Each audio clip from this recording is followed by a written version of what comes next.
Chicago with Butch, that is from LA, and that has done absolutely a fun show. And I want to find out about your inspiration for doing this, because where is it coming from? You know, I think everyone's got like a seed inside them. I've always wanted to be a comic. You know, I was a little kid, I used to watch Saturday Night Live and old shows, and I was raised by a single mom who used to take me to see old comics like Rodney Dangerfield and Shecky Green.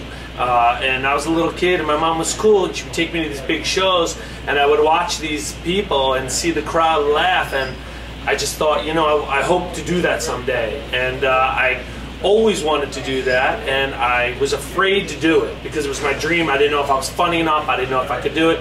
I went to school, and then I came out of school, college, and then I had a real, you know, my job, but I wasn't happy, so I thought I better hurry up and do what I always wanted to do. I can always get a job I don't like. I better try this, and I'm glad I did. So there's a lot of people that try though, and there's a lot of not funny people. It feels like they're imposing their jokes, but they're not going with the flow. And with you, I saw you really playing with the public, being there, and it was funny because it was right on. So is that the key of your success, or? You know, for me, I think we all have a voice, you know, so I just listen to my voices. That's a crazy voice. Yeah. A lot of people don't listen to their voices. I do. Yeah. I do what they tell me. They're usually correct. And, you know, I like to be live and in the moment of comedy. I don't want to lecture. I'm not here to, you know, if it was my ego first, then I would lecture what I've written. Yeah. So I put my ego back, you know, and then I try and get in the moment. And especially as a city comedy club, Chicago, everyone has skills. They're all funny in their own way. They're all worldly and knowledgeable.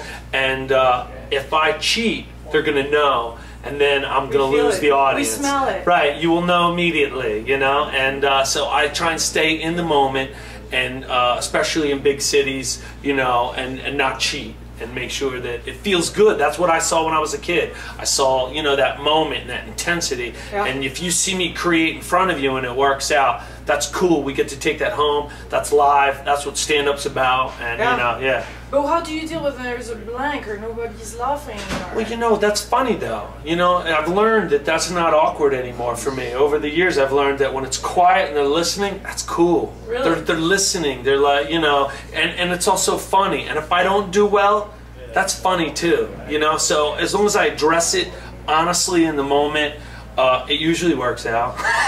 It doesn't always, but you know, as a comic, you need to fail in order to, you know, to gain strength and to, you know, gain like that armor that protects you a little bit till you have the you know, to listen, you hear your real voice. You know, you kind of eventually, if you're lucky, you hear your voice and you get to stand up on stage, and then hopefully 9 out of 10 times it works out. You know, and if it's not, it takes a while. There's a lot of people trying. Like on Tuesday nights here, I know it's amateur nights, and well, you know, it's a tough. There's so many people out there. Well, that's what's good. Lady comedy is really good about weeding out the unfunny. She will catch you. There's nowhere to hide. She will catch you. A lot of people will try and stay in there, but almost everybody quits. And if they don't quit and they have that voice and they're funny, they should keep going, because a good friend of mine, comedian Bob Marley, always told me it's a marathon. That was a really good thing in my mind. It's not a sprint, it's a marathon. And you know, if you keep going, it pays off. And in stand-up, what's beautiful is I get these moments. I just ended at Chicago. You know, I met you. You know, it's a flow. It's a like, flow. You know, there's certain magic I hear about it. And this night was different than my other nights. So you know, I've done in the past couple weeks in Chicago, I probably did 14 shows. But this night, because I was in the moment, makes it unique. We had this moment, and unless you're in a live stand-up comedy club, you would miss it. So yeah. So what makes Zany? What does that mean to you to be standing today here? Well, how is Zanies for everybody watching internationally? Zanies is one of the first American comedy clubs. It's you know, it's big history. And you know, if you were going to be a performer in the United States on a Friday or a Saturday night in the United States, there's only a handful that are the biggest and the best clubs. And that would be Chicago, New York, San Francisco, Boston, you know, Miami, you know, like real cities with international, you know, not that the others aren't real. I'm sorry, people, but you know, the big city, Atlantic City, Las Vegas, big cities where people work, they've traveled, they're educated, they don't want to be insulted. And then you go up, and this chain only books really good people. It's if you work here, it will help you break into other clubs. Yeah. Zanies is a big part. When I was doing comedy, I always wanted to be able to work here. I always wanted to work Las Vegas. I always wanted to get up on stage in Atlantic City. I always wanted to go to LA, New York. You know, I had goals, and to be working here, you know, I mean, I wanted to work comic strip in New York. I wanted to work Zany Chicago, and all of that happened. And it all happened because. You know, I just don't think you should ignore that voice, that thing that you have inside you, whether it's to paint, be a fireman, you know, whatever it is, to draw, to sing, you should address it. And if you address it and it doesn't work out, at least you know. Even how crazy it may sound. You know, it's only crazy. What happens is I think it sounds crazy to others because their fear comes to the surface. They don't intellectually address it. They address it like, they picture themselves on stage telling jokes and nobody laughing, but they should say, let you listen to your voice and go forward, and you'll figure it out, you know? And I guess you're the one that's having the most fun of us all. I hope so. That's what I try to do. If I'm having a lot of fun, you're going to pick up on it, and you're going to see me in the moment, and then it's contagious, and it's live. I can do material I've written that I want to try. I can do live material. I can connect.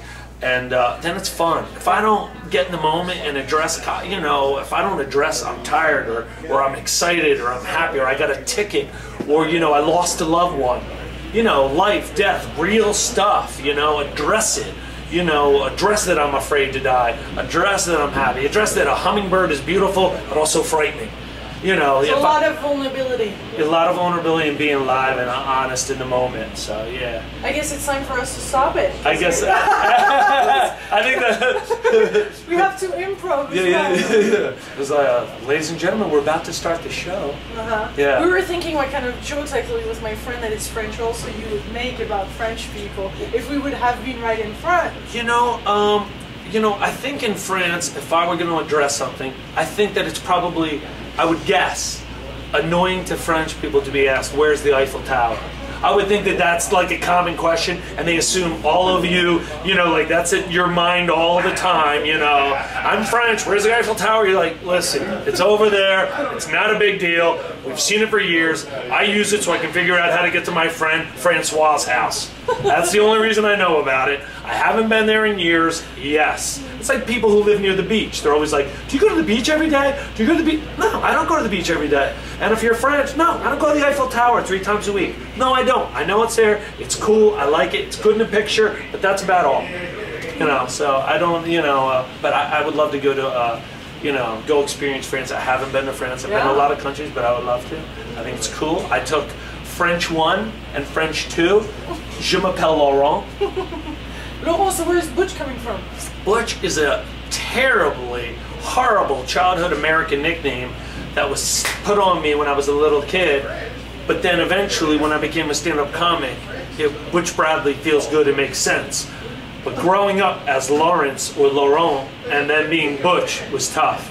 It was difficult, but you know, it worked in French class. Yeah. But what's interesting with your face is that you've got of it all. Like, it's funny because when we see you, it's like there is a bit of everybody in you. It's funny, even like masculine, feminine, crazy. Would I be a cute girl? I don't know. Like it's like your face and your physique and everything is modular. Oh, well, so thank you. I'm wondering if your body started, because even when you worm like that.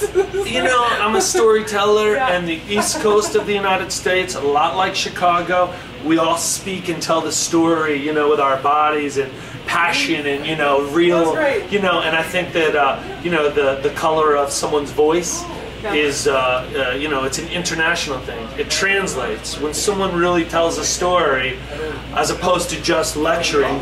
Exactly.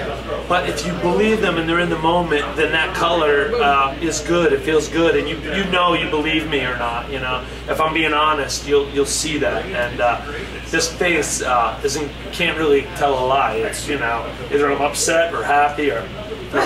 So what's next? Tell us, for people who want to see you. Or I live in Los Angeles. I work regularly at the Laugh Factory or the Improv or Comedy Store or Comedy Magic Club, and I tour out of there and travel all around the country doing shows in Las Vegas and all the states. I do comedy clubs and working on an hour special and for Comedy Central, trying to prep that and get that ready and trying to just be really good at this stand-up, learn and just keep getting up and try and become a great stand-up and keep moving forward and learning and just pounding it, so doing that. So it's good, it's fun. We get to travel. Very cool. I'll be in Hong Kong in January. Want to come to Hong Kong, see comedy.